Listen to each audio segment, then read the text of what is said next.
It's a huge wound that we mistakenly create, and we do it all the time. And you can see this in recurring patterns and themes in your life. It's this idea of being seen. We're afraid to be seen, and when we are seen, it's like it's the worst thing in the world. Our nervous system just starts like just one thought after another, just shooting thoughts, one thought after the other. It just gets so triggered. And so it's this really idea of being seen that every moment, where our entire life is being carried this way. We're living our life this way. Literally every single moment is just about the fear of actually being seen just exactly as we are. Because, and if you notice the stories in your head, they're actually playing with the truth of you, right? But it's other people seeing the truth of you. And this is so fundamental to know and understand, because your nervous system was wired this way as a child, because the truth of you could not actually survive your mother. So you had to adopt the lie. You had to abandon your truth.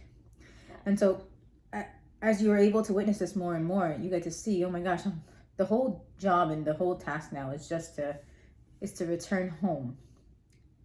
Home as in your body. Home as in feeling safe again. Home as in feeling okay. Like truly letting your body know that you're okay, that you are. Because mentally and intellectually you can know that, but your body doesn't know that. And that's why you keep having these thoughts. That's why you keep ruminating.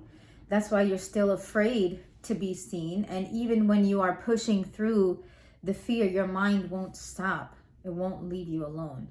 Because this is the mind's job. The brain's sole job, right, is to help us survive. And the mind, even more so than the brain, its job, the mind's job is just to protect us. And that's what it does. It's a faithful and a loyal servant of that. That and only that. And so every single moment it's telling stories. The narrative that is playing, if you study that closely, if you just pay a little bit of attention over a period of time, you'll be able to see that my mind is actually playing the stories over and over again from the same rooted nature, from the same theme, from the same flavor. It has the same nature. And it's literally the 4 or 5 lenses through which it's looking out from. And it's like it's the narrator is always the same. It's these 4 or 5 narrators, right? These 4 or 5 storytellers. When you really unlock that, then you understand everything in your mind is just a mental manifestation. But the closest thing that we can do to actually healing and being in our body, right, is understanding that this moment is all that we have.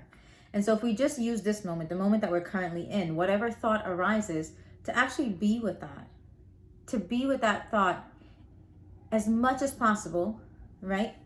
As in you're being with it without telling a story. And the mind will try, it will try to chime in, and it can try to chime in. This is working with the body and the neural pathways of the brain and nervous system. This is year-long work.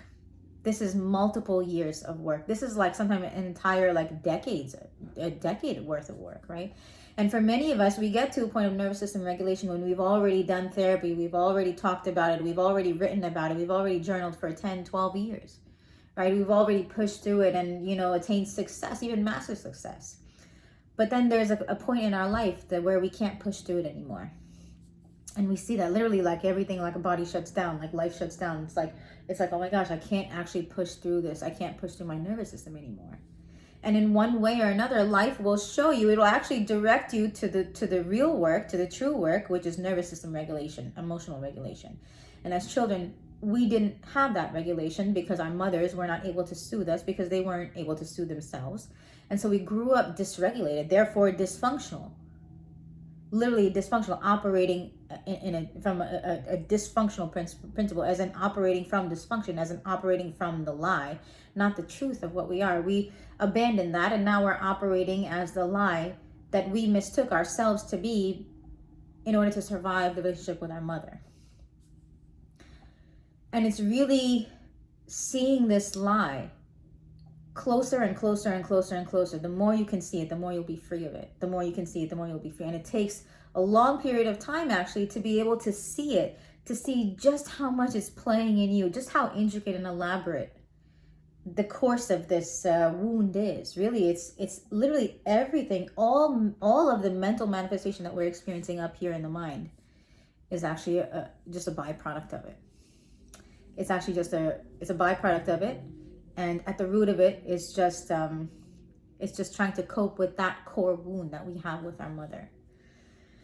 And so, you can realize actually when you sit with those thoughts, right, what you'll actually begin to feel is energetically, you'll be able to feel the fear in them. And sometimes this takes a little bit of time, a little bit of practice to be like, because sometimes there's just so many layers.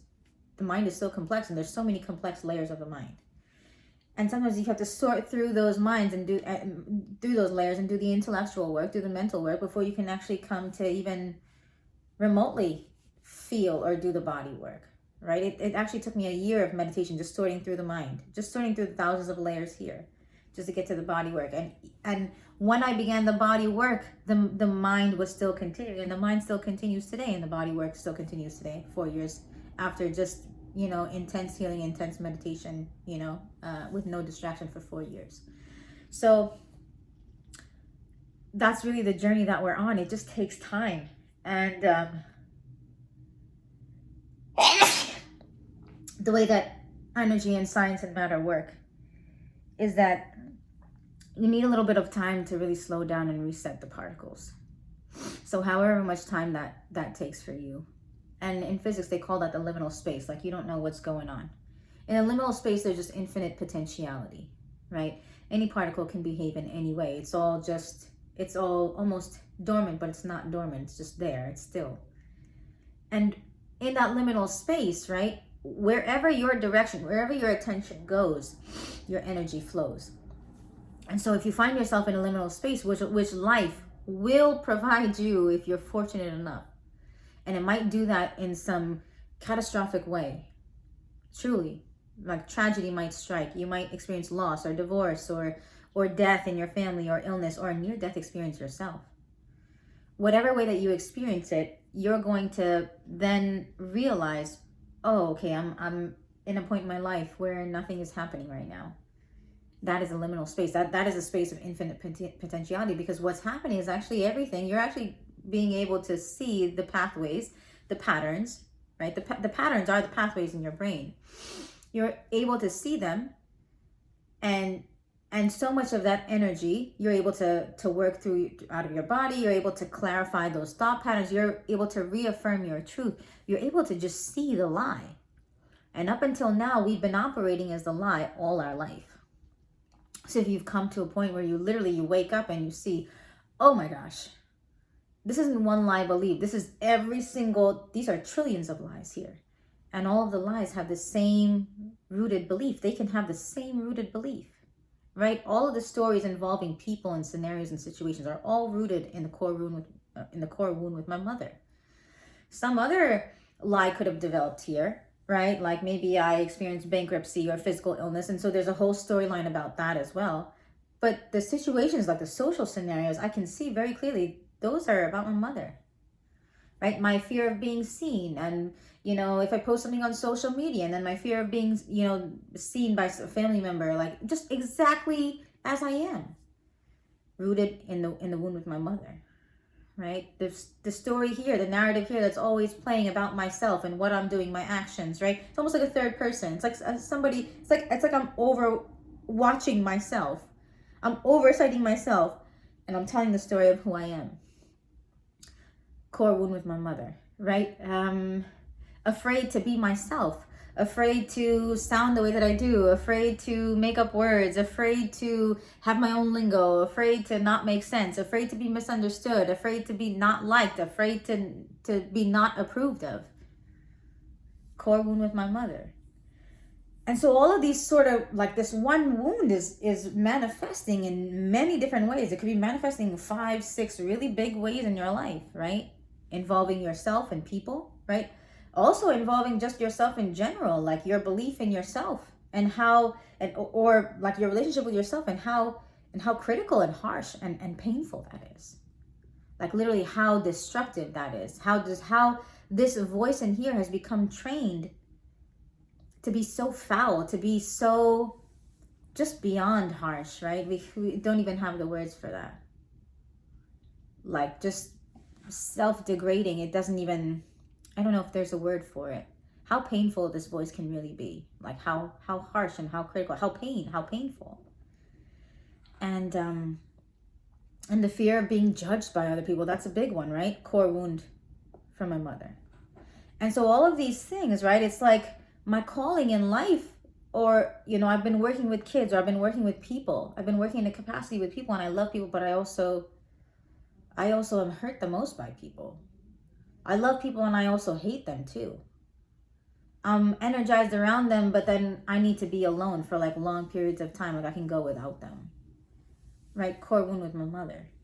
And so it's life really becomes about stabilizing all these kind of imbalances, right? Like this idea of restoring our equilibrium, restoring our true nature, which a child isn't afraid to be seen. And a child isn't afraid to be judged. And you can't use the excuse that just because we're adults, you know, children are just so innocent. No, actually, that's our true nature. That's how we truly are. And we're meant, ultimately, our highest self is meant to operate in this world without that fear. Because you cannot be your authentic true self unless you feel safe enough. And guess what? You didn't feel safe with your mom. Not at all. And so inside you, there are glimpses and visions, like short little clips of visions, right? You can see that person that you're supposed to be. That's the one that you dream of being. It's the dream lives in here. Even though if you don't, like, even if you're like, yeah, I dream about that being that person. No, the dream actually, it lives in here. And you can see glimpses of that person. You know what that person, like you've seen that person inside of you, right? You've seen visions of that person. And that person is one who's free. Maybe she dresses however she wants to, or maybe she sounds or looks, or in some way she's authentic in a way that you currently are not. And life really is about, how do I get to her? Because she's the one that's living her potential. She's the one who's contributing to society in her highest way, in the highest way that a human being can, in the highest way that she can. She's the one that's a leader in her family. She's the one that has healthy relationships. She's the one, right? She's the one that's a leader in her relationship with her partner. She's the one that's seen and heard by her partner. She's the one that's not carrying all the emotional burden of her partner. She's the one that can say no to her child. She's the one that empathizes with her child, but she's the one that also sets hard boundaries, right? Tough boundaries sometimes. She's okay with saying yes, and she's okay with saying no. She has a sort of neutrality, a sort of equilibrium here. And if you future project your highest self, your dream self, if you just imagine that person for a second, and you can do this as we're talking, right? As you're listening, imagine that human being. That gap between who you are and who she is. It's all a mental manifestation. It's all belief. Because you are still the person that has that potential. So what is the difference? What's blocking you, right? It's your belief. It's your belief, and it's not your fault. And the belief is experienced as real. You're living your reality as a manifestation of the thing that you believe. Right? Of the things that you believe. And you had to believe it because you had to abandon your truth as a child. You had to believe the lie that ultimately now is keeping you from your potential, because you had to survive the relationship with your mother. And so now we realize, okay, I'm older, I'm wiser. I'm not bound to that anymore. I had to survive as a child, right? But I don't have to survive that way anymore. That's not my survival. I'm not a helpless 4-year-old child anymore. And so now my work really becomes, where have I been holding myself back? And where really, like, what are the thoughts that are coming up that really are calling my attention to be looked at, seen, felt, heard, right? In myself, what pain is there in here? And what steps do I have to take next in order to heal that pain, right? And in order to move through my life so that I can get here, so that I can get to my potential sooner rather than later. The goal is to get here as soon as possible. I just want to be happy. That's all. If that's the reason for you to attain your potential, then that's plenty. That was the reason for me for many, many years. I just want to be happy. But consequently, the person that's living your potential is not only happy, she's wealthy, she's got the dream relationship, she's healthy, she's doing her highest contribution to the world and to society. She's got everything, because that's what happens when you live at your potential. And so when we even change, and this is why the mother wound is fundamental, because this is the biggest blockage that we have, that we can have as a human being. Seriously, it's the biggest lifetime wound, because your mother is a very human being, and the only human being who could authorize your very existence, right? So if she didn't approve of you, well, she didn't approve of the whole of you, right? So how could you go on in your life thinking that you're worthy, believing that you're worthy, when your mother didn't believe that about you? Your nervous system, your brain is programmed this way. And even if you choose, right, in your mind to think, okay, I am worthy, your body still doesn't know that, my friend. And that's when people really come to like the true work in life, which is nervous system and emotional regulation. You're working with a nervous system, because your brain simply knowing something doesn't manifest it. Otherwise, I mean, look at all the information that's available today, and even all the information about manifestation or creating your own reality, or just everything that's available today. Literally, you could be anything and do anything. So why aren't most people being anything and doing anything?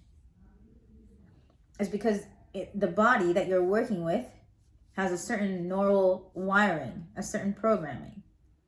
And it's been programmed that way since you were a child. And it takes time to reprogram yourself. But now that you're aware of the true work, which is just regulation, right? I'm actually working with my body now. What's the fastest way? What's the best way I can actually get here? And the gap between here, right, here and here is actually way less than you imagine. Truly, it's way less, because so much of it just has to do with belief. So if you can clear the belief, your nervous system, as you clear the belief, your nervous system will feel safe. You clear the belief again, nervous system will feel safe. You do this in moment after moment after moment after moment, right? This is a long-term, journey, a process of rewiring the brain. Rewiring the brain is not something that happens overnight, because these connections, this pattern didn't happen overnight for you. It didn't happen overnight for you. And so understandably, it's going to take some time. But the way to actually rewire and reprogram your brain is to see the lie, to see the things that are not true, to see the stories, to actually ask, can I verify that? She doesn't love me. She doesn't care about me. Can I verify that? Is that true? Right? So seeing them, questioning them, and then feeling them, right? Like, just feel that energetically. She doesn't love me. She doesn't love me. You can feel energetically in your body how that feels. Like, all of a sudden, right away, right? If you've been doing this work for a while, you can tell that doesn't feel good in my body. Right? Or even if I say that differently, this is why they say everything is energy. She doesn't love me. It's very different. That's a big difference. That's very different. The second one is one that's playful, and the first one is one that's painful. So getting yourself to a place where you can actually, see, understand, and feel will make you, right, sort of a master of what is going on in your mind and in your body too. So you can actually clear the space for your potential. And that can take some time. But again, when we're operating with belief, even the nervous system is regulated by belief. So who's to say how long it will take? Maybe you'll be the person that makes that change, right, overnight. Maybe you'll be the first person to do that. Or maybe there are other people who have made this change in a very short period of time. But rewiring the brain does take time, because you experience that the energy, right, when you feel fear, just even every moment, right, as you sit with yourself, if you start paying attention to yourself, your nervous system's capacity is going to expand. It's going to widen. And more things are going to come up, right? You're going to be able to feel more fear. And as you feel more fear, energy is going to infiltrate into your body. And you're going to feel it. It's going to be going down those same neural pathways in your brain. Those same neurons are going to be firing off. Those same pathways are going to be lighting up. And you're going to see this thing a million times. But all you need to know truly, right, is just seeing and understanding, becoming familiar with the patterns of your mind. So that if any thought comes up, you can be like, oh, I know that one, right? I'm familiar with that one. You should be familiar with every single kind of thought that plays here. because it's then that you can really clarify the belief that you're subconsciously believing these things, and this whole time you didn't even know. And every moment you're going to have to reaffirm that, because that's, you're going to be stuck again in the brain's programming, right? Like literally, it's just every moment this is how the body is operating. And so again, you're going to have to reaffirm it again, clear it out, clear the mind out, clear the mind out, right? Look, just be with that until the truth becomes so evident in you that it doesn't leave you. And it literally this process just merges with life, right? It merges in with life. There's no ending to it, right? It just becomes life.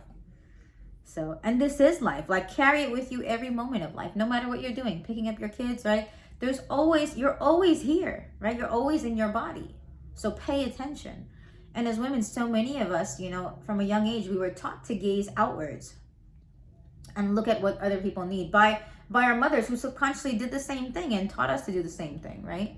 They never really looked at us and saw us and asked, how are you? Or actually saw what we needed, or saw maybe that we were even crying. They never saw that. And so in the same way, our tendency, like we didn't even build that relationship with ourselves inside. So when you don't have a relationship with yourself inside, what are you doing? You're spending all of your attention and energy outside.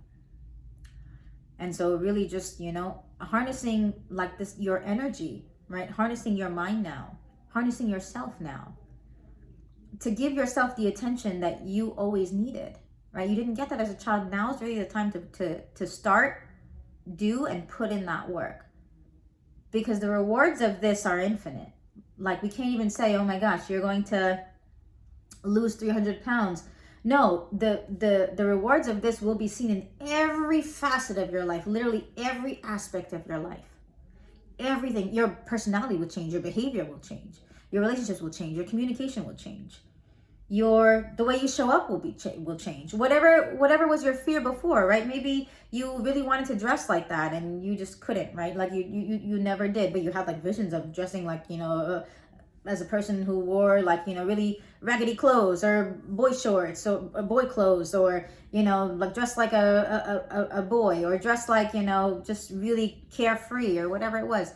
Or maybe you just really wanted to sing all the time and you were just afraid of using your voice. Or maybe you wanted to be a speaker and you were afraid of using your voice, right? You were afraid of being seen, putting yourself out there. Whatever was your fear before will now become your superpower. Literally, you will wield that into your power. And that's really the potential for all of us human beings in this life. So whatever your fear is, literally is your calling. And it's really up to you when we are dealing with psychological wounding, right? Emotional wounding. What we have to give ourselves is maybe double, maybe 10 times what our mother wasn't able to give us, right? Because the hurt is so deep, That wound is deep. A mother wound is the deepest wound that we experience in this lifetime. It's the deepest seated wound psychologically. So to do this work really is a journey of a lifetime. And many of us, many women who have been on this journey, or many even men, right, who have been on this journey, this is a lifetime thing that they're committed to, that they find themselves committed to, just constantly every single moment. But there's a period of time where you can reach a point, you can say, I'm living my potential, right? You don't have to wait till you're on your deathbed and like, your journey never ends. No, there's a point in time where you come and you realize, this is the person that I was supposed to be my entire life. This is the person that was just dormant inside me, right? And you're going to start behaving and acting in your life, and you're going to have the relationships that, that now the true you, with the true personality of who you were meant to be as a child before you had to survive your mother. That person will manifest those relationships. And you'll have healthy relationships, and you'll have a healthy family, and you'll have a great career and a wonderful contribution to the world. And so that can happen sooner rather than later. And that's why we have this community. That's why we have these gatherings. That's why we have these kinds of conversations and discussions. It's really because this is the potential for all of us, especially for those of us who've been on this journey of healing the wound with our mother. Your potential is so great because this wound is so deep. So deep. And the way that life works, the way that matter and energy work, is that when there's so much trauma, that's equivalent to so much fear, right? And fear has a certain density in it. Like you'll feel it. Like as you do this work, a lot of that fear will be released in your body. It's a lot and it's very heavy. And you'll know that it's being released because you'll feel lighter. And it's the same thing like, with after, when, you have anxiety and you talk about it, or, you cry about it, or, you exercise, right? Your body actually feels lighter after crying because that fear is released, right? Or after therapy, that fear is released. You feel lighter. So there's so much fear and there's so much energy that's dormant in our body that's been trapped since we were children because we couldn't feel it, right? And so it wasn't processed properly. And so it's like trapped in our hips and other areas, the shoulders, wherever, neck, wherever it gets trapped for you. And because of that, it's literally, that fear has just been controlling your life and you haven't even known it. You've just been operating as trauma, as this trauma identity, as the person who, was wounded. And you can see that because you have all these fears, fear of being judged, right? Fear of being seen, fear of, what will that person think about me? That's a huge one. And if there was a sign, I feel like if everyone could have like a sign about like what's going on in here, right? If everybody wore like a sign on the back of their head, right? Mine would say, what are you thinking about me? Right? Or what is he thinking about me? What is she thinking about me? Right? That's what it's saying all the time. What are you thinking about me? That's what it's wondering all the time. So every mind that has been like sort of like wounded by, from the mother wound, it sort of has like a similar nature. Like you can tell, like, this is like the shape that the mind takes. Psychologically, right? When we experience that mother wound, the manifestations are very similar. And so this whole idea of like being seen, like literally whatever your mother couldn't do for you is a manifestation, right? It's a fear of yours today, and vice versa. Like if you look at your fears today, you could probably trace that back to what your mother wasn't able to do for you. And so that's why this work, think about all the work that we do in our lifetime, all the different things that happen, all the things that we have to heal from, like, whatever. If you've been on, like, if you've been on a healing journey for some time in your life and you've had other things in your life to heal, and let's say you have a mother wound too, you know how deep the mother wound runs. Like you can heal the other things and the mother wound is still there. And it doesn't mean that we don't completely get rid of it. I mean, there's a time in our life where we reach our potential. Do we ever fully heal? I'm not sure. I don't know. But I can say that there's a point in our life, right? Since we are working with the neural wiring of our brain and the nervous system that's, dysregulated, there is still a point in our life where we're confident enough to live authentically. We live authentically as our truth. And all facets of our life follow that. They are the manifestation of our authentic truth. And so this journey is it's spectacular because of that. Because those of us who have been hurt by our mother, that wound runs so deep that the potential is magnanimous. The potential is unbelievable. And that's why I'm so excited to do this work, because my own potential is unbelievable. And I know that if you relate to this journey of trying to feel okay about your mother, trying to feel safe around your mother, trying to feel okay around your mother, trying to learning to love your mother, if you relate to this journey, I know your potential is just as great, right? If not greater, who knows, right? And so it's an honor to meet you, truly. Let's join my free community. It's in the description. Click on that link and join. We have retreats and gatherings and just a forum, a community where women can really just feel seen, and we really help each other feel safe in the ways that we've always been seeking, and we help do that for each other, so that ultimately each one of us can do that for ourselves, and really because this journey is one that you ultimately walk alone, right? Any journey is. But having a community, having people who support you, see you, understand you, it's unlike anything. And I think this is, for those on this journey, I think we understand, like, this is the journey of my life, and this is the most important journey that I've ever been on. And it's like truly like, and that's why the potential is just infinite. I love you guys. And I really wish you the best with your mother. I really wish you the best in your own life, to feel good and safe in your own body all the time. And the courage and the bravery to be with yourself, to be with your thoughts, to look at the things, to feel the really, really tremendously difficult things so that you can live your potential. I love you.